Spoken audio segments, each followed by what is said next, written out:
The third vacuum in our series on upright style cordless stick vacuums is the Shark Navigator Freestyle SV1106.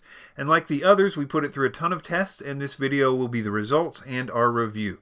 Links in the description for current prices, and let's get started. So let's jump right into the pros. Besides being incredibly inexpensive, the Shark Freestyle is really lightweight. With most of its weight distributed toward the bottom of the unit, there's only about 1 pound on the vacuuming arm, which is just a little lighter than the last two we tested, and a lot lighter than any traditional cordless vacuum, with the weight mostly in the handle unit. It maneuvers very well with its swivel steering, and it stands up on its own, which is nice. It's also really good with pickup. On carpet and hard floors, it picked up all the debris fields, including fine debris and pet hair, with no problems at all. And because of its large funnel-type gate on the floor nozzle, it excels with large and extra-large debris on both hard floors and carpet, which is really important for vacuums of this type to do, since they don't convert to a handheld or have any kind of hose to pick up large debris, so they need to be able to pick up large debris with just the cleaner head, and the Shark Freestyle cordless does that very well. It has a foot switch that slows the brush and lowers the power for hard floors, which makes transitions easy, but I'll talk more about that in the cons section. Its dustbin is fairly large with an open layout that isn't prone to clogs and is easy to empty and deep clean if necessary. It has a really nifty charging dock, which is by far the easiest to use I've seen so far.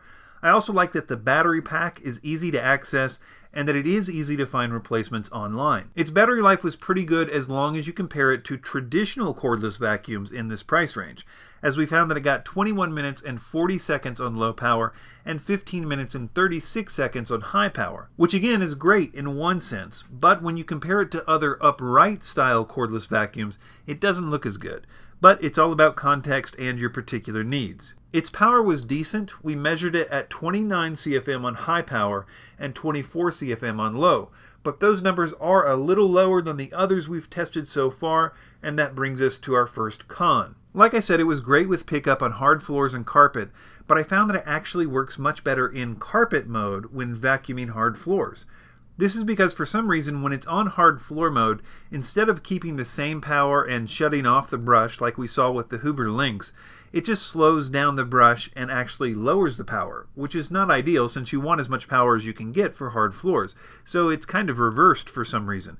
It's a minor thing, but it's there. Cordless vacuums can't be expected to deep clean carpets like corded vacuums can, so the Shark Freestyle only scoring 76% on our embedded sand in the carpet test is about average for a cordless vacuum, as the Hoover Lynx only scored 2% more, which is well within the margin of error with this test anyway. Its edge cleaning was not as good as the others we've tested so far either.